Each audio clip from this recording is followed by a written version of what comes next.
Yeah. Happy New Year, happy new season to all the children of Ntu. If you're from the southern part of South Africa, you would know Inzalo Yelanga. It's not the Adams calendar as Google will have you believe, because our great ancestor, grandfather, may his soul rest in peace, the legendary iconic Ubaba Utata Credo Mutwa. He didn't like the name Adam's calendar. Inzalo Elanga is arguably the holiest place in the planet. And we go there to see the sun come out for the first time on the 23rd of September, saying hello and Happy New Year to all the African children from all over the world. We're coming at you from New York. This is the Hustlers Corner. And before I give over to my brother, I would like to thank Uthixo ngivule yaka robot boy right phakathi New York. Nota the authority. We missed you, man. Can I please have a taste? Oh, you have not tasted it. Oh, take this one. Let me take that one. It's okay. One. You have not tasted it, Gonje yaka robot. Yes. Yeah. No. Hold on. Sure, Mzi. It's the culture, daughter. Sure. It's the culture, Baba. Mzimbuli. Yeah. I'm drinking you now.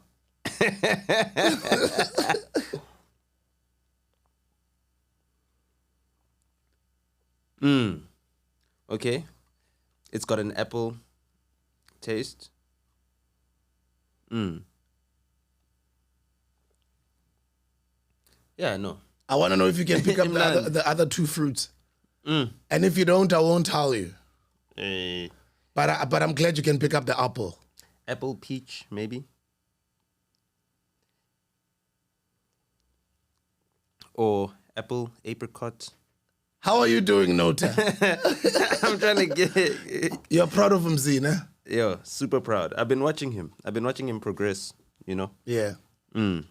He's got a missed call on WhatsApp right now, actually. I wanted to congratulate him for his new music video, but maybe the time zone.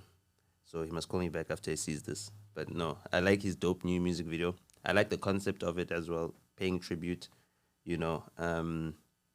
The last time I actually spoke to him on the phone was to basically thank him for the moving tributes that he gave to his homies when he was the master of ceremonies for their funerals for Kilakao, Mbura, Tando Tot,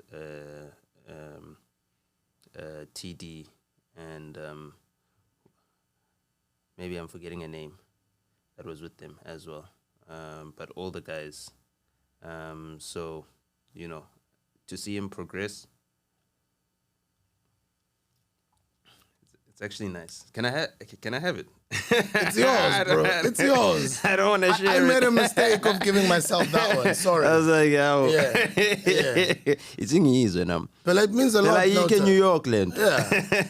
I got fig. It means a lot us sitting here and doing this podcast in New York, drinking in Mofaya, talking about Urobotumzi, where he comes from, what he represents, and just me opening up the show, saying Happy New Year to the African child on the 23rd of September.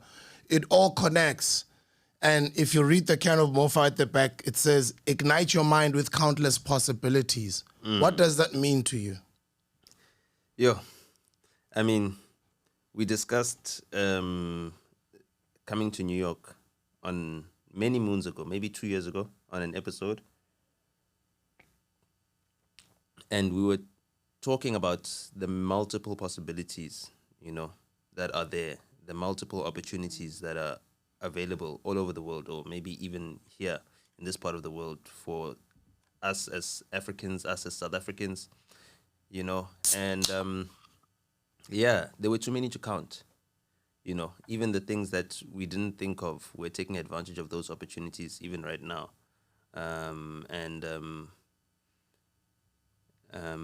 Just being crazy enough to follow where your thoughts and ambitions take you, you know, to ignite your mind, to, like, you know, whatever it is, that fire that's within you, adhering to it and just seeing where it will take you, you know. That is one thing. Like, a lot of people have been pestering me. Hey, ubuyela nini ku-Sbuda?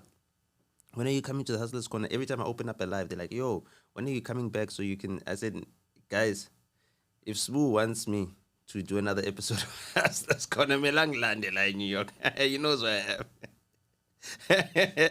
And here we are. You know what I mean? That's another expression of what the countless possibilities. I mean, it's possible. The house Buddha. You'll just get on a plane, 14 to 16 hour flight, and you'll be here. Simple. And we'll be recording, we'll be podding. But I've missed you personally. I've missed our hustlers, the audience, and I've missed the way they've embraced me. Because I guess I was a guest on many other podcasts that I went to, so I wasn't really like a podcaster per se.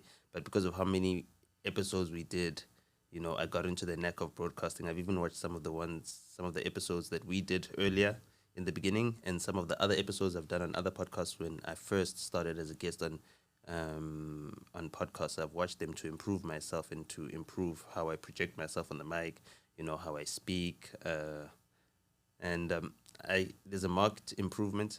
I still say and a little too much, I need to practice that a little bit more. But other than that, that family has, given me another purpose, a lease on life. I know that everything I'm doing, I'm learning so that I can teach, so that I can retain the knowledge, so that I can use the knowledge better as well, because there's so many people that want to learn from my experiences, learn from my journey, and that want to motivate themselves by seeing someone else that they see, that they know, or that they relate to, pursuing their goals, pursuing their dreams. And to continue on the mission that you've given us. You passed the baton on to our generation to be hustlers, to see ourselves doing amazing things and not second guess ourselves. Like a lot of people say, "Hey, Usbudu are forced," and they used to say that about you only. But now I'm seeing sometimes in the comments, "Hey, Unota, we are forced. Hey, Unota say we are forced." I'm like, "Oh yeah." Which means I've picked up that great trait from you, I've picked up that great trait. I'm really happy that we're finally doing this. Let me take this call. We're recording a live podcast because today is our release date. You are live on the Hustlers Corner podcast, Mr. Lunga Nombeu from Binary Records. I wanted to say congratulations to you. Our brand new single is out, bro. Congratulations to you too, my brother. What an honor. I am so happy for everything. This is just great, man. I can't believe we're on the same continent, but in so much in different countries. But hey, man, I'm happy, man. I'm happy. Hold on, where is he? He's in Canada? He's in Canada, yeah. Oh, nice. Yes, Lunga, here's Nota. I can hear him. Can you hear me? Oh, La Nota. Etada talunga. Yo, sizotrenda after this. Yo.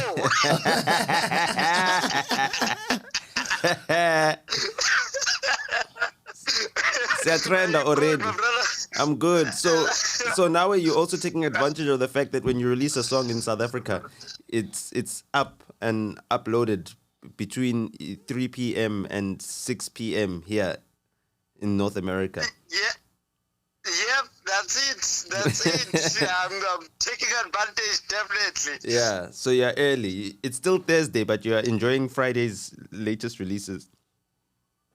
Yeah, and then even worse for Tina, because for her, she's in the east, right, of Africa. So her 12 o'clock she was on Spotify and sent us all a screenshot so much earlier. I was like, wow. Oh yeah, that's at 2 p.m. 2 p.m. on the West Coast, Yeah. Pacific time, and on the East Coast, that's 5 p.m., right? Yeah. And 11 p.m. in South Africa, Harare Yep. time. Nota, tell him what do you think of "I'll Be There" of the track? Nota heard the track for the first time last night, Lunga. Yeah. No, I like. Dope. I like. That's what I want to hear, man. Yeah. What do you think? I love the nostalgic feel. A lot of the groove as well. Also the lyrics of the song. they stick with you as well. It's very catchy. So we're hoping to push the song and we're hoping to grow it. We're hoping to spark the fire and the hunger in Smuda, so he can make more and more tracks. We want more. This is just a taste. This is a start. Are you still there? Wow. I've got chills, my man. I'm happy to hear that. That's great feedback. Thank you so much. Yeah. Smooth. It's gonna be rocking the dance floors. Don't worry. It's gonna be rocking the dance floors. Me hearing this, it just confirms everything that we've been talking about, all the plans we have for the future. Yeah, that's smooth. Let's go, man. Let's go. I just wanted to say, Lunga, about a year ago on one of the podcast episodes, Nota said, "Oh, geez, Buddha, we still need another number one album from you. Or if not, if you don't give us an album, if we can just convince you at least to give us just that one big one." And that has just been a challenge over the past year in terms of my thoughts. I have not been able to get that sort of sentiment out of my mind, because even if you can move on and do other things, your creative aspect or what brought about everything will always call you home. And me, music has always called me home. And radio, I love radio, but I love music more. And for me to get this opportunity for you to introduce me to Tina Adore from Kenya, and, to create this masterpiece with Bieber, who's one of the most up-and-coming dope producers out of South Africa, and just collaborate again with Binary Records. The last time we worked together was over 10 years ago with Anga Makubalo, Nak Music, Noel Tonic. We've done some remixes here and there, but behind the scenes, you and I have kept, being friends, visiting each other's homes, sharing music together, sharing some gigs here and there. And thank God, thank you for this opportunity to work with you. I'm looking forward to creating magic together, my brother. I cannot tell you bad, my man. When is ready? Let's make that album. Let's go. No, we're out here. Danko boy. We're in studio. There's a recording studio right behind us. There's a whole lot of talent all around us. There's all the opportunities, all the possibilities. Are here. Yeah. So we're not stopping. This is why it's called the Hustler's Corner. I'm sending you beats now. Yeah, send through the beats. You know what I mean? We're ready to work. There's a lot of work that needs to be done. At least we've reignited the fire inside Smuda. I'm happy. I'm happy. I'm glad to see him excited. Let me tell you something. Like the last time he dropped a single, there was no Twitter promotion. Usafunda promoting on tweet. But I saw someone post on one of his posts where he posted a preview to the track, for people to use the link to pre-order the track, right? And it's a long essay. And obviously his account is verified, so he can make tweets that are up to 10,000 characters long or longer, whatever the case may be, né? He put it down. He put an explanation of the song. He wrote the lyrics of the song. It's like a full press release in a tweet. And someone said, "This is how people should promote their music on X." Oh, I remember that tweet. You understand? So he's never done it before. He's from a generation pre-Twitter, but already he's giving a masterclass to the youngins. So, yeah. So I'm excited to see how he's going to be using all these new social platforms that we have today. And his first streaming era release. How do you feel about your first streaming era release? Thank you. It feels great, my brother. It feels great to announce on social media that the song is out and everybody can immediately respond and show you love and say they're listening to the song. And everywhere, all over the world, you're getting people in Germany, people in London, people in Zimbabwe, people in Nigeria, people in LA. You've got people in Zambia and Tanzania, in Kenya. The influx of props and comments and the love has been amazing. I'm sure, obviously, that's because of my sister Tina But it feels great as an OG who hasn't released music in this era and who's been building businesses on the side. For me, I feel rejuvenated. I want to thank Penuel for reigniting that fire in me for podcasting and McG. For me to have evolved from that era of the old school OGs coming from compilation albums and having done house music in that house music era, to be relevant and be doing work with the kids that are doing it at the best at the top of their game right now, and to be given another opportunity to still be alive and make music that the whole world appreciates. And it's no longer just Tembisa or just the Kwaito industry or just South Africa. We're doing a podcast in New York. We are releasing the song while we're sitting in New York, me and Nota. Lunga is just here next door in Canada. Tina is in Kenya, while Biba is in South Africa. You know what I mean? Like, what does that say? Penuel is also in South Africa. McG is in South Africa, but is global every time he releases content. It tells you to all the African children out there pursuing their dreams, it's possible. I'm excited. Thank you very much, Lunga. Let me continue with the podcast with Nota, but I appreciate you and I love you, and I'm looking forward to creating magic together. Love you too, my brother, and I appreciate everything, man. Nota, thank you. Keep up the good work, gents. Yeah. Looking forward to everything that we're gonna create. So hold on, but where in where in Canada are you? This man was in Switzerland last week. Yes, Do you live in Canada? Yeah. Do you live in Canada? No. I still live in SA. I'm just on the road a lot. Okay. I've been in the past week. I've been in Canada, Germany. I'm here now, going to Amsterdam dance event. Next in 2 weeks. I'm gonna be there. And so yeah, I look forward, man. I look forward. I'm just been on the road a lot. Okay, no. Just make sure everywhere you go, you're playing the song, you're promoting the song. You know?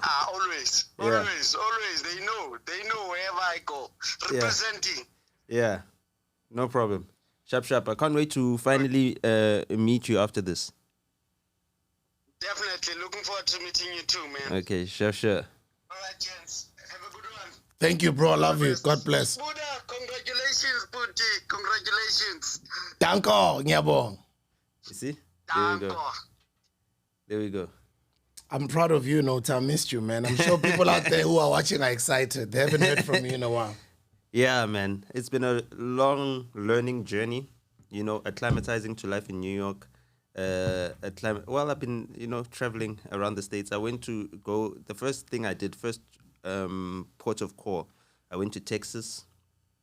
I went to Houston. I went to the Johnson Space Center there, the Kennedy Space Center as well. I went to, when they say Houston, we have a problem. Yeah, I went to the problem. Or maybe I was the problem. So I went to Houston, to the Kennedy Space Center. I went to the museum. I saw, the space shuttle. I saw the Falcon 9 rocket. I went to NASA. And then from there, I rented a Tesla. And then I drove all the way down. I think, how many miles did I drive? I drove like 460 miles. It's just over 600 and over 600 kilometers, like driving from where? From Pretoria to Durban. So I drove to Brownsville. And when I was driving to Brownsville, hold on, I need to just let this person know. Yo, I'm recording a podcast, but I'll call you back, right? Okay? Hello? Sorry? Yes, I can hear you. I'm in the middle of a podcast recording. I shouldn't be answering my phone. Okay. I'll call you back. Sharp. Yeah. So, yeah. With that said, I need to put my phone on flight mode. Danko. I went to see Elon Musk's Starship launch. I went straight up to the rockets. I went to Starbase, and you could walk straight up to the rocket. I couldn't believe it. I was like, okay, Nyangena, vele. Okay, no, sharp. Okay, I don't need access passes. Okay, I met a whole lot of rocket scientists that were there, rocket enthusiasts, space enthusiasts. You know, I met a black rocket scientist that's currently working for Jeff Bezos's Blue Origin. You know, it's the first black rocket scientist I've ever met. And we had an interesting conversation as well. He's from Birmingham, Alabama, and if you know the history of America, Birmingham, Alabama is where they had a whole lot of lynchings back during the Jim Crow days in America. And the KKK burnt a lot of people's homes, attacked a lot of people. So he comes from that environment, small town, Birmingham, Alabama, and as a South African, I just felt inspired. I actually even did an interview on the New York Times as a South African because they're like, oh, you're a South African, you're all the way from South Africa. How do you feel about Elon Musk's rocket launch? And all I can say is that, it's moving, it's inspiring to think that a child that was educated in South Africa's education system, is not only the wealthiest living human being right now, but also someone who's at the forefront of all the technology that's going to ensure humanity's civilization, the fact that we could be a multi-planetary species as well, and the fact that we can survive the disasters that took out the dinosaurs. We wouldn't even be here had it not been for the comet that took out the dinosaurs that allowed mammals to evolve on this planet, however many million years ago. And there's already predictions that another comet might be coming our way anytime between 2068 and 2148. And we either need to be able to repel that comet, or we need to be able to move enough of us off of this planet so that if anything happens, humanity can still survive, people can still create. So just the enormity of that actual project, you know what I mean? Someone is thinking, okay, what happens if something that took out the dinosaurs comes to take us out? We need to have a plan for that. That's what Elon Musk is working on. He's working on the Starlink satellites that are connecting rural communities, that are connecting the world as well, that are making sure that people in remote areas are able to access content such as this, even though there's some barriers from a regulations perspective that stop people in South Africa from connecting to Starlink. There are people who found ways. And just seeing where all of that happens, just being there, speaking to people, seeing how many people came out there. The day of the launch on that beach, it was packed. People with their children, their entire families. It was such an occasion on La Padre Island. There were thousands of people there, to watch it. And that rocket is so loud. People who brought their kids there weren't expecting it to be that loud. All of them had to cover their kids' ears, kids running away from their parents wanting to hear how loud it is, even though it's dangerous for them, you know what I mean? Just that excitement to say that, okay, humanity is moving on to another plane. We're going to expand our knowledge. We're going to expand our understanding of the universe. We're going to expand our understanding of everything that God has created for us. So the enormity of that, and all of us right there, we're standing on La Padre Island, and we're standing on top of a statue of Jesus Christ, like all of the things. It's like we're watching there, we're looking, Jesus is watching us, watching over us, all the excitement from what's happening is consuming us. And yeah, I mean, people from all over the world, different faiths, different skin shades, whatever it may be, all of us as part of the human race were gathered there. So that was really inspiring for me, to actually see that, because Elon Musk's story of how he came to America to do greater things than he was able to do from South Africa and take advantage of that opportunity. That's exactly what needed. That's exactly the gas that I needed to get me through the past, 6 or 7 months that have been here Bef- as well. Before we pause and let you continue, while we're still on Elon Musk, two questions. Number one, the comment that he put out on Twitter, I think he went on to delete that post. That was just after the EFF filling up FNB Stadium. I'd like to hear your opinions on that. And the second question I'll ask is about Starlink. Apparently, allegedly, I don't know how factual that is, that they've been trying to also do deals with our government in South Africa to have Starlink, so people living in rural communities can eventually be able to access the internet at next to less than nothing. I do know that, so I hear, apparently, allegedly, they've done some deals with other African countries. So those Mozambique, Nigeria. yeah, those two comments for me: Starlink and Yeah. the tweet, So- the tweet, So the tweet, the X, the X post. the post on X. Yeah, So that whole entire thing with Julius Malema, like for me, at first I was like, okay, fine, we need to have freedom of speech, right? So I mean, you can sing whatever song you want to sing, but I asked myself, what is the purpose of singing a song that says kill anybody? Just anybody. You know, what is the purpose of singing that song in a stadium with 70, 80,000 people there chanting it? I mean, what is the purpose? Is it something that you're doing? it's a struggle song. It's a struggle song, yes, but I mean, we're beyond that struggle.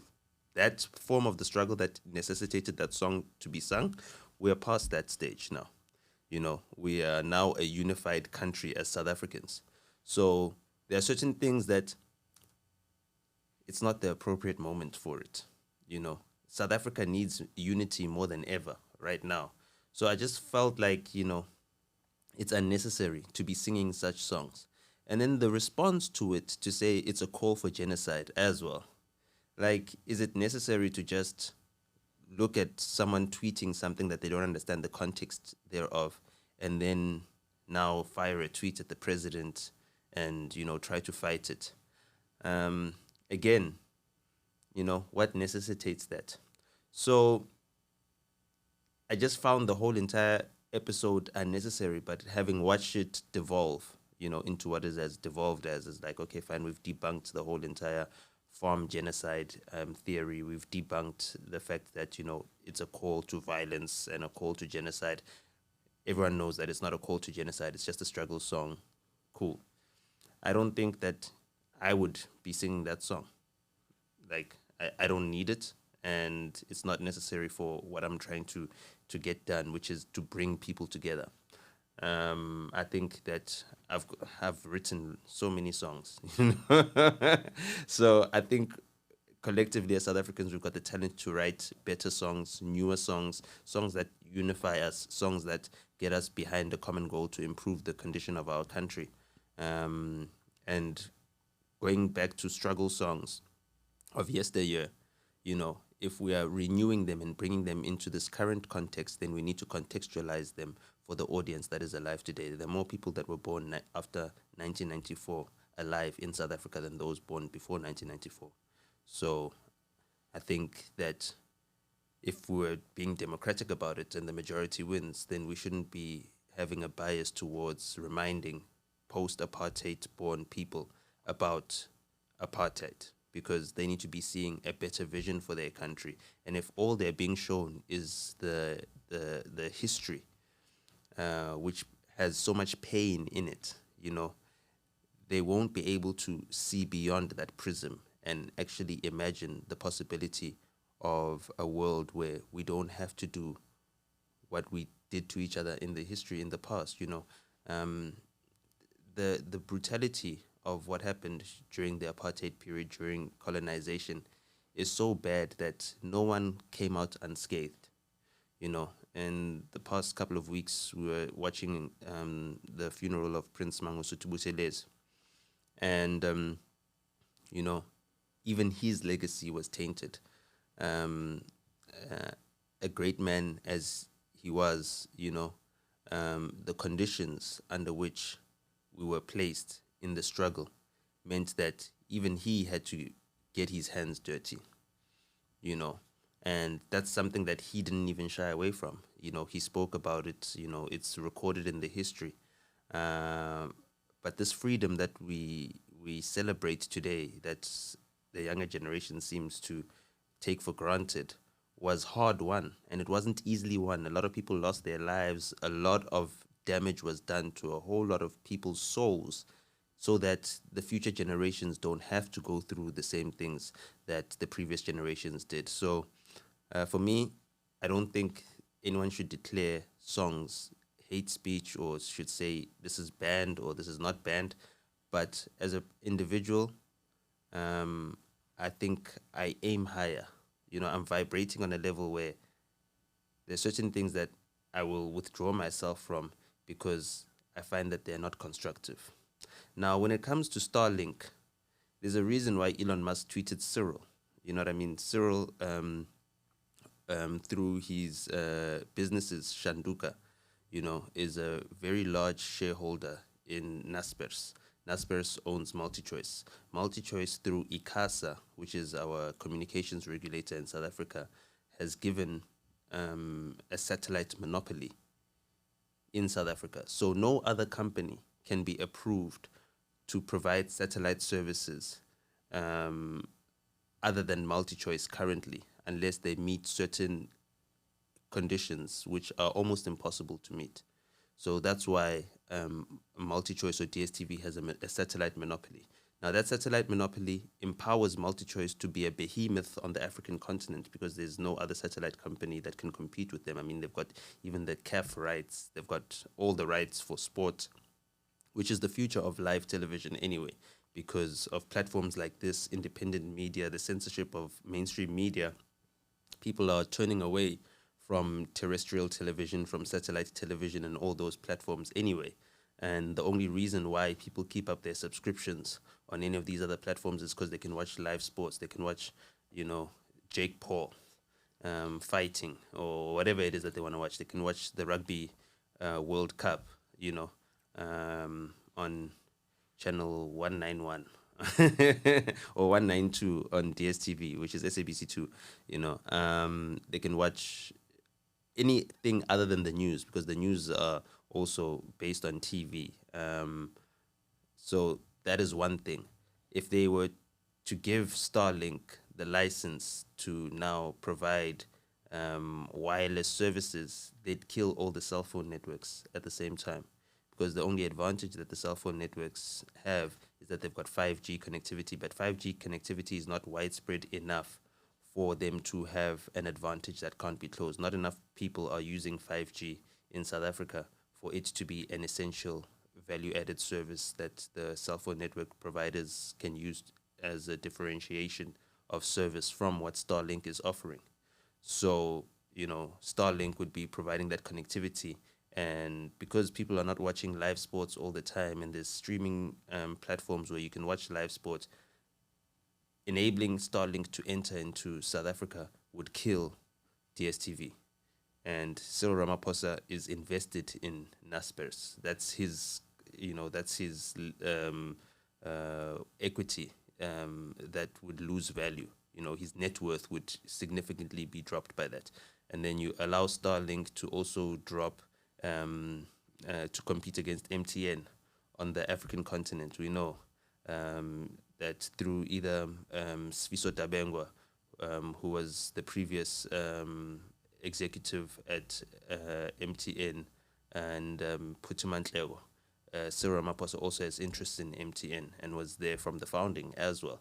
So allowing Starlink to enter into the space will then make MTN have a competitor that they cannot really compete with because they're reliant on, the normal cellular service to provide broadband services, to provide internet services. And if it was provided by a satellite provider, there'd be no way for them to compete. They cannot launch satellites. They don't have a space company. South Africa doesn't have a space agency. Africa doesn't have a space agency. Africa does not have a spaceport. So it's business as usual, and the people who are in the rural areas who need that service are going to suffer because, the incumbents that run our country need to benefit, or their businesses need to benefit, or their blind trusts need to benefit. And what's in the best interest of the people is put behind what is in the best interest of the incumbents. I'm glad to see you healthy. On social media, I saw you post that you got into an accident. What happened? Yeah, no. So legally, I'm still very injured. I need therapy. But spiritually, I'm in good shape. So yeah, no, I was on my scooter and I got hit by a car on 8th Avenue and 115th, on West 115th and 8th Avenue. Yeah, really horrifying experience, but I thought to myself, there's no way I'm going to die in New York. You know, the car rammed into me like I was T-boned while on a scooter. So like, you know, I rolled, I did my best Jackie Chan, you know, stunt move to roll on the car to protect myself. And yeah, thank goodness I watched all those Kung Fu movies as a kid because, you know, it really helped. The stunt moves do work. Unfortunately, I grazed the skin of my shoulder. But a man make a plan. So I took a toilet roll, I cut it up a bit, you know, and then after I cut out that piece, I plastered it on like with some tape, and then I could wear a shirt, you know, and I could continue doing work because New York is tough. Like you can't take a sick day, you can't take sick leave, and I avoided the painkillers because I don't want to be descending into an opioid addiction just because I decided to take some painkillers. And yeah, I've recovered. Which brings me to the next conversation when traveling. Medical insurance. Yeah. Did you go to the hospital? How expensive that was? Yeah. Do you have medical aid that when you're traveling overseas, it covers you? Let's have that conversation. Yeah, so there's obviously traveler's insurance. So it's one of the perks or the benefits of my banking or whatever it is. So there's automatic traveler's insurance, and then you also buy traveler's insurance when you travel. And then because I'm claiming from the person that hit me, there's also their insurance. So I got their insurance details. Like ref yangai. Like see ref. Like the insurance. Like Like you got your own. So yeah. sure, like it's the same law njengasekhaya ukuthi nabakutshayisa ngemoto ngayoclaim. I go to claim go insurance, claim go. So Government? from his insurance. The guy that Oh, hit okay, me. sure. Yeah. So that's why people were wondering why were you taking pictures? I need to take pictures because I need to claim from the insurance. My lawyer needs all that information. So they claim from his insurance. So it's a third party liability, you know. A ref, I don't know if they've got a ref out here. But if you corner, then so I'm not. But you're not a citizen. Yeah. So I wouldn't even think you'd be liable for. Yeah. So yeah, exactly. So, you know. But anyway, I'm in good shape. Okay. I'm in good condition. I'm good. I'm sorted out, and yeah, we appreciate life. You know, life can be fleeting, and we thank God for another day. You know, I've been passing certain milestones. So when I passed 30, when I turned 31, I was like, sure, thank goodness, I'm older than Steve Biko was when he passed away. I'm 33 right now. So when that car was coming, I was like, no ways I'm going to die at the same age as Jesus. There's no ways. There's no ways. I've still got so much more life in me. So I'm really trying to get to 34, you know, and beyond. I'm actually trying to get to 125. To be honest, I won't be satisfied with any less years than 125 years because I feel like, you know. A lot of people have been asking. Nota has been away for more than 6 months and he's been in New York. You've been quiet. Yes, you know, you've got a lot of comments on your Twitter, but you haven't been as much vocal as you've been over the past couple of months. And there's a rumor that is all over the internet that says you are basically fearing for your life because apparently there's people that are looking for you to assassinate you. And I was like, what type of a rumor is that? Is that a rumor? Well, it's is not that a rumor. factual? No, it's not a rumor. Like I received lots of death threats before I left SA. You know, that's why I was in the Western Cape for like a month, just to get my stuff in order, away from home, away from where people can usually find me, for my safety, and because I didn't want to hire like security guards. So, you know, life can be taken away. We watch business people getting taken out at garages on CCTV camera. We watch our superstars getting taken out outside restaurants on CCTV camera.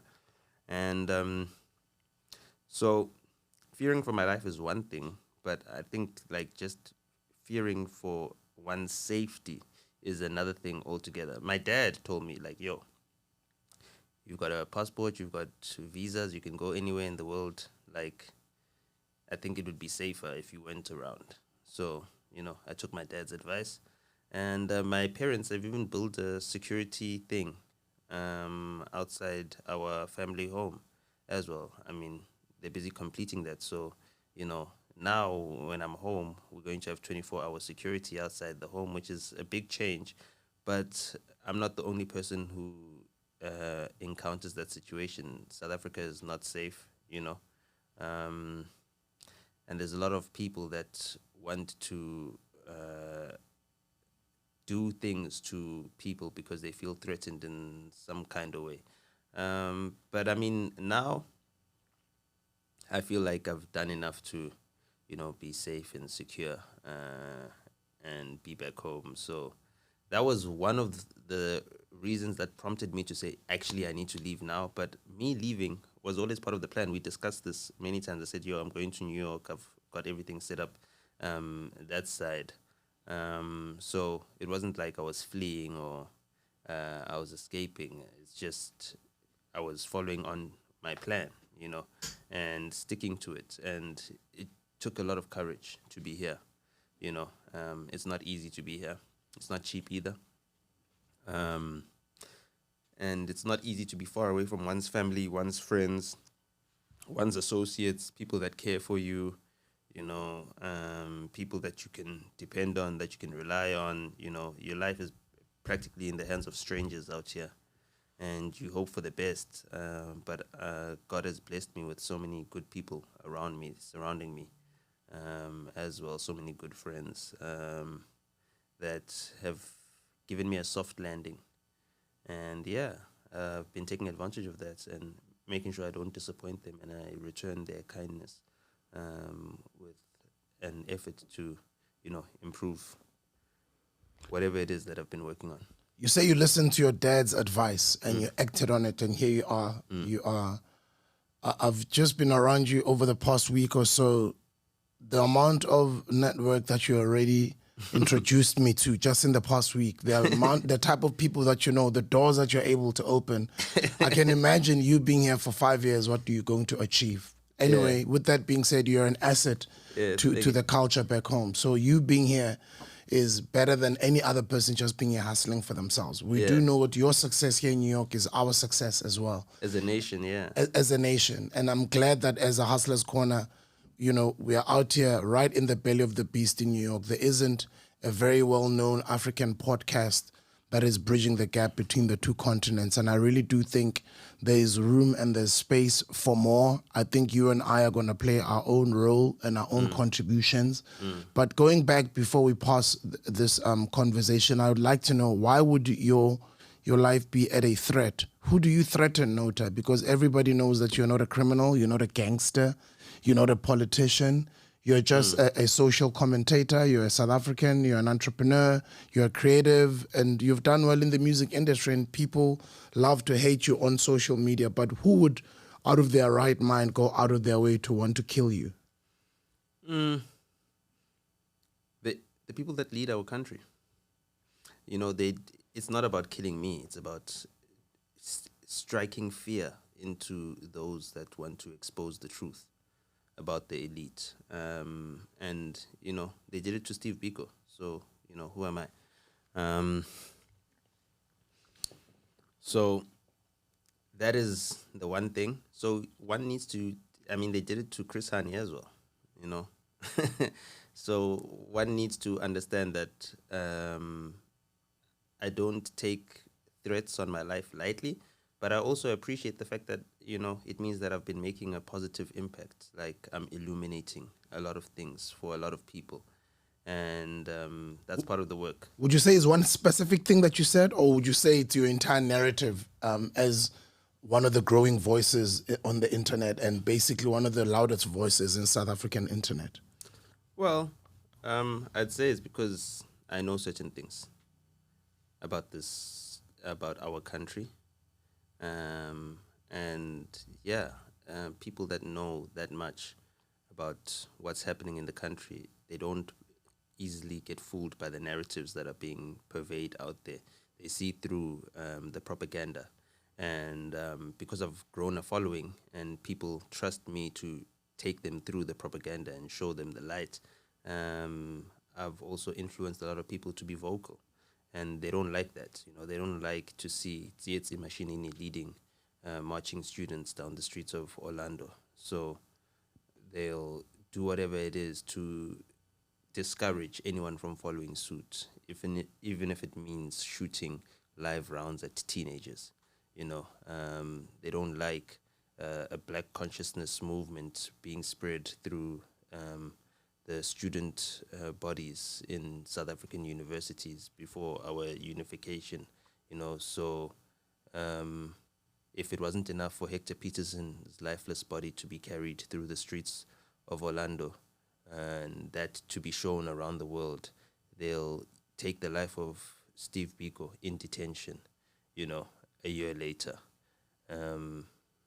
There's people like Chris Honey who maybe thought that the danger had been averted because negotiations for the reunification of South Africa and the transition into democracy were happening or were afoot, and he thought that he was negotiating with people who would be even-handed, and he was met with violence right at his own doorstep, right on his driveway, and he was brutally murdered. And then we saw his body laying slain a year prior to the first democratic elections in South Africa.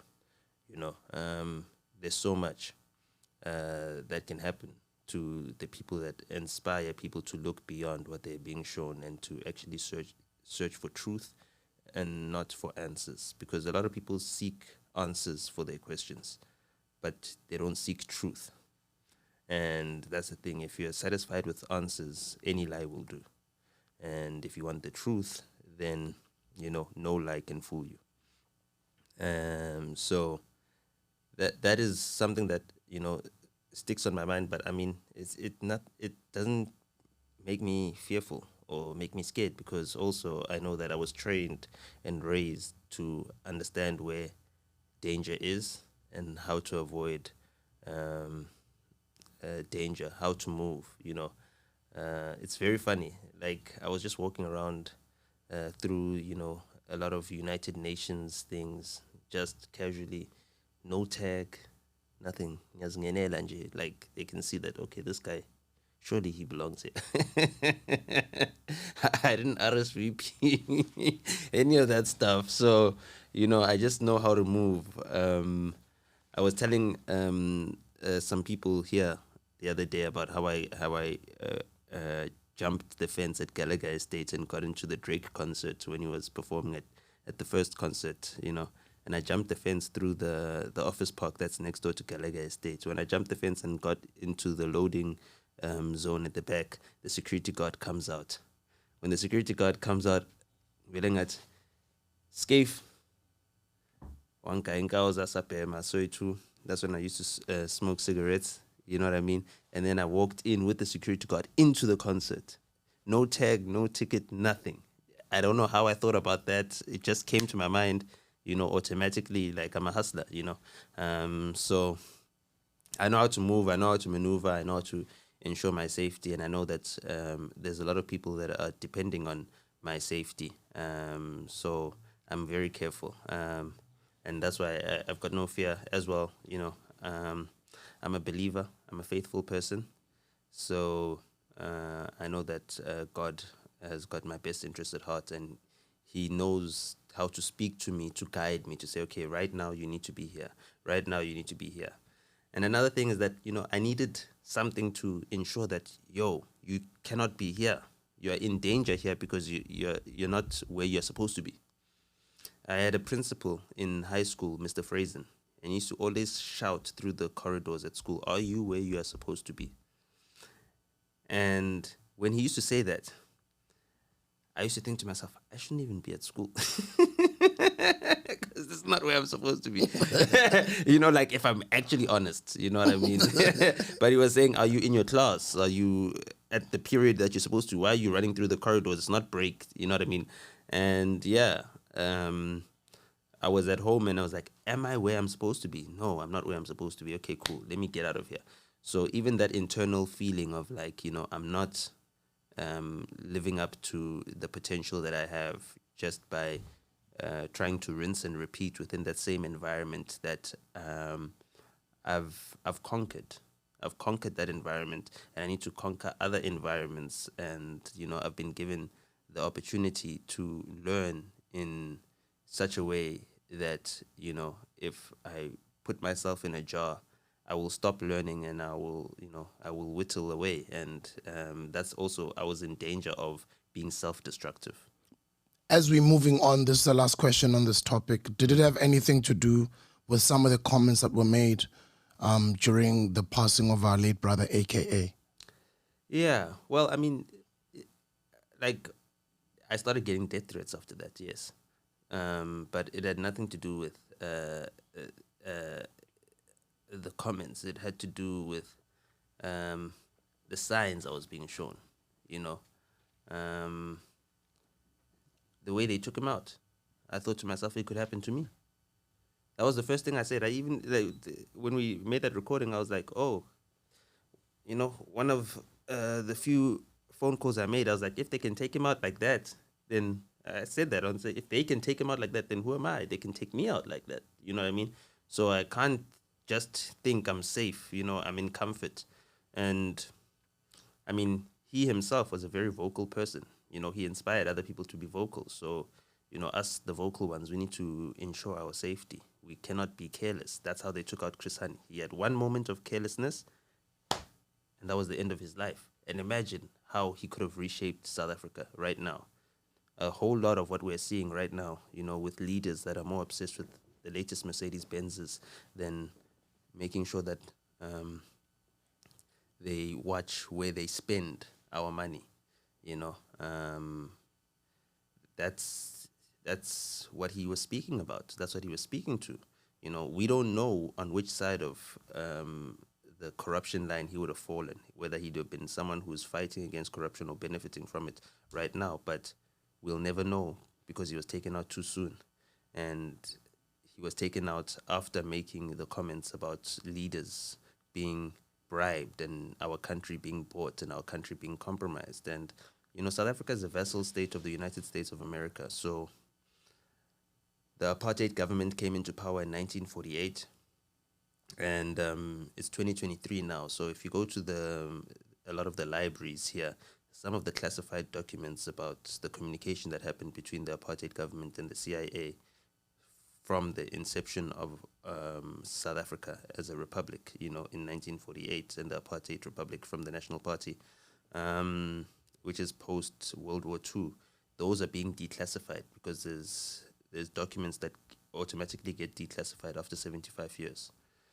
So this was the year that I'd already planned to come through here, to go to the libraries, to study the newly declassified information. I've been going between Washington, up and down between Washington, learning things that I won't share yet because I'm still studying them. So a lot of volumes of archives that one has to go through, and a lot of redacted files that one has to go through, and also then apply for the Freedom of Information Act to have the redactions removed because the documents have been declassified. So the truth about how our country was, why we were in apartheid or apartheid, however you say it, and why the United States government kept us in apartheid, and why they killed one of the presidents that wanted to take us out of apartheid, John F. Kennedy as well. I mean, he was killed much later in the 60s, so it'll be a number of years before all the files pertaining to his death, his assassination, are declassified. But the one thing that stays in my mind is when he received the news that Lumumba had been killed, and the look on his face, as well. And South Africa is in a deep state crisis, and the deep state, which is all the people that are actors within the state that you don't see because they're not your front-facing politicians or your government ministers. The people that are in the state security, the people that are in the intelligence services, all of that has been moved into the presidency. Our entire deep state is now in the president's office. So we are in a dictatorship currently, We're also got corporate capture to the level of, basically fascism. Like the definition of fascism is when corporate interests overrun the state. And that's the state that South Africa is in. I mean, Naspers runs our media,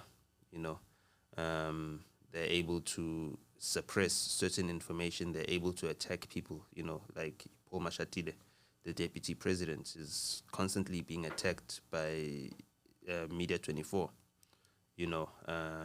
to compromise him and to ensure that he's not seen as a challenger to our current president as well. And a whole lot is going on. So it's not safe. If you know such things and you know about such things, you're not safe as well. And I've got people that are interested in my safety that also tell me, hey, you need to be careful, you need to beware. And yeah, I keep fighting because, your country needs you. And I've got loyalty to my country beyond anything. I've got loyalty to my people, even beyond their love for themselves, And I hope to see South Africa succeed, I believe that we've got the potential to be the next superpower. I mean, everything that's here is built through the gold that was under our feet, our ancestors' feet, this whole entire time. 40% of the world's gold reserves were mined in South Africa. 40% of the wealth that is locked inside the central banks, that is in gold or whatever, that is a store of value that people keep, was mined from South Africa. So if you see all these great Western nations, especially the British colonies, they were built off of South African wealth. And therefore, we built this. We have a share, we have a vested stake. Our ancestors invested in this, and therefore we need to reap the rewards of our ancestors' investments, even though our ancestors did not intend for their investment to build nations like Britain or nations like America. They did, and we need to ensure that that investment is not used against us. It actually works for our benefit. There's a lot of catching up to do. There's still a lot of things for us to talk about. Culture, the music, lifestyle, New York, the hustle, entrepreneurship, the podcasting space, South Africa. A lot has happened over the past couple of months. BRICS, Zimbabwean elections, upcoming South African elections. And I'm excited that while we're here in New York, we will be focusing on all sorts of different issues and exploring different ideas that we have. But for now, I think let's close off this episode here. So, let people go marinate and let people go talk, let the blogs write, let people go tweet and say, okay, cool, Nota is safe, Nota is healthy, Nota is in New York doing his thing. This corner is bad. Good to see you, bro. Good to see you, bro. From a New York boy. Yeah. No, I'm almost done with this robot boy. Sure. So this robot boy is the color of the color of Pakistan's cricket team. So what has happened in Pakistan is that the former cricket captain in Pakistan was removed as the president. The day the war in Ukraine started, he was actually in Russia meeting with President Putin. And he said that, he's not going to denounce President Putin and the invasion of Ukraine because NATO has encroached, has gone many inches east. And they've broken the agreements of the Minsk Accords. They've broken all the other agreements that they made. The Soviet Union removed the 300,000 odd forces or armed forces that they had in East Germany when the Berlin Wall fell many years ago. Before I was born, and because Pakistan was led by a principled leader, America made means to topple him. We have got access to the cables. He is now being tried. He's also got additional charges of him leaking that information that the Biden administration forced for a regime change. In Pakistan, similar to the regime change that they effected against Salvador Allende in Chile many years ago. And Chile has now got its first leftist leader. And Allende has come back. He's been reincarnated after being assassinated at the presidential house in Chile many years ago when Pinochet took over from him. And the situation right now in Pakistan is that there's a military junta that has taken over Pakistan. But the American media doesn't tell you about a military junta taking over Pakistan. They tell you about the military junta that's taken over in Burkina Faso. They tell you about the military junta that's taken over in Niger. They tell you about the military juntas that are taking over in West Africa. And they're funding, war efforts. They're trying to put Nigeria at war with its own African brothers. They're making the Nigerian president, who's the head of ECOWAS, make pronouncements that didn't succeed in the Nigerian Congress or Senate to threaten armed resistance to the military takeovers in some of those ECOWAS nations that I named prior. So it's clear to see that now that the French forces have been repelled from Niger, that the freeing up of information is causing a whole lot of change in the world, and that change is for the better. People have got access to information. So when you look at the situation that's happening in Pakistan right now, Pakistan is a weapons manufacturer and arms manufacturer, and they're being used to manufacture arms for the Ukrainian armed forces, cheaper arms than Lockheed Martin, Raytheon, and all the other American weapons manufacturers are able to manufacture. Artillery, bullets, weapons. And so they put Pakistan as an arms supplier in a proxy war against Russia.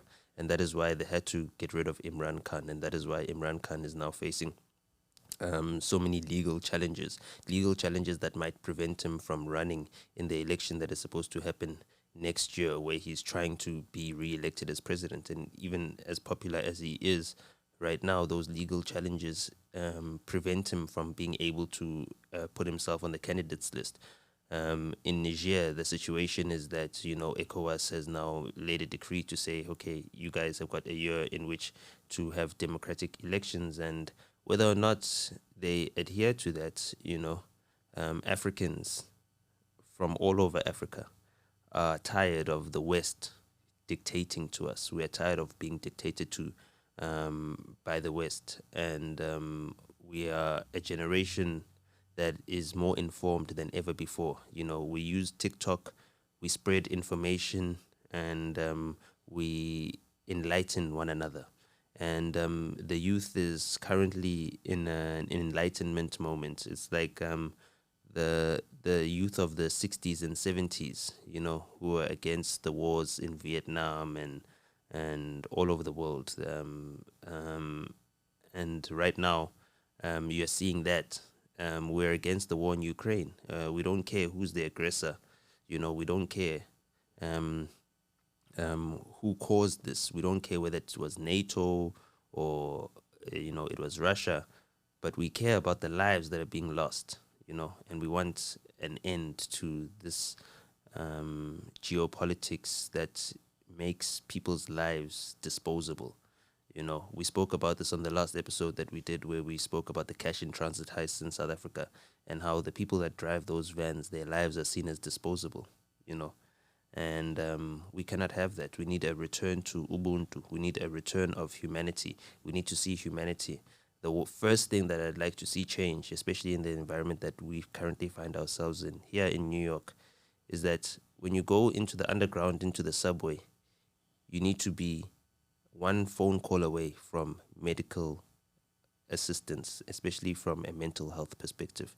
In fact, in every subway coach, in every subway train, there should be a coach that is dedicated to medical assistance, and especially from a mental health perspective, because I'm a South African, and South Africans, we don't have this culture of turning the other cheek or turning, a blind eye.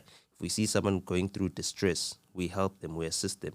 Here in New York, you're told not to intervene, don't get involved, In the first month that I was here in New York, someone got killed on the train, a dancer that was going through a mental health episode, and he was choked to death by a retired Marine or a Marine that was returned.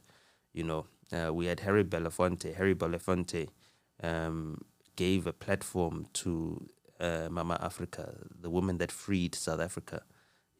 I've spoken about this on another episode that, we were freed by Mama Africa Miriam Makeba. And Harry Belafonte died in April, I think. And I didn't see a procession for him. I didn't see people in the streets. I didn't see a celebration of his long life. He's the first solo artist to sell 1 million copies, a black artist, but the first artist in the world ever to sell 1 million copies of a record. He collaborated with Mam Miriam Makeba, and they won the first Grammy by an African artist in 1964, and he was very influential in the civil rights movement, even prior to that. And he was very influential in ensuring that South Africa gets its day where black, white, Indian, colored all can go to an election booth and vote and make a choice about the type of leadership they'd like for the first time in 1994. Which is 30 years after that first Grammy win with Mama Miriam Makeba. And 30 years after that, we are posed with the same question again. What type of leadership would we like for our country, the United States of America as well? 30 years later also, which type of leadership would they like? They are going into an election in November next year. We're going into an election before August next year. Probably by July next year we'll have our election, because it needs to be 5 years, and within that 5 years, 90 days. So within 5 years and 90 days of the previous election, you need to have the next election in South Africa according to the constitution. So we are going to have our choice of a president next year. It's all happening in the same year, and there's a reason why all these things are happening at the same time. And now that we're here, now that you are here, we're also aware that there's an awakening of the African youth, to be cousins. And what's the thing about cousins? Is that even if our parents are fighting, it's none of our business. So we don't get involved in the fights of our parents. We don't get involved in the fights of the previous generation. We are cousins. We are brothers. We're brothers and sisters, and we need to come together. My big brother, my big cousin is here. We are here together, and we're about to do some great things for our people, not because we want to elevate ourselves, but we've been given a generational mission, and we cannot betray that. Looking forward to the next episode. Thank you for tuning in. The Hustlers Corner, coming at you guys straight from the belly of the beast. They say if you can make it in New York, you can make it anywhere in the world. And the big nota, the authority himself, is in New York. Sbuda is in New York. The Hustlers Corner is in New York. We have just done a deal with the Revolt Podcast Network. There's a lot of things to cover. There's geopolitics, lifestyle, entertainment, hold on. business. There's many things to talk about. Which hand? We'll talk about it on the next episode. But which hand did you shake Uncle Waffle's hand with? Which one? Was it this one or this one? My man, we're together the whole time. I don't know, both of them. Okay, ting bambina. Let's talk about it on the next episode. I just wanted to say hi. I'm glad you're healthy and you're safe. People missed you, so I know they're happy wherever they are to see you. No, thank you. Hustlers, thumbs up, like, subscribe, share, make clips on TikTok, you know. And yeah. Cheli kasla kusibuda no nota babangene New York. Danko.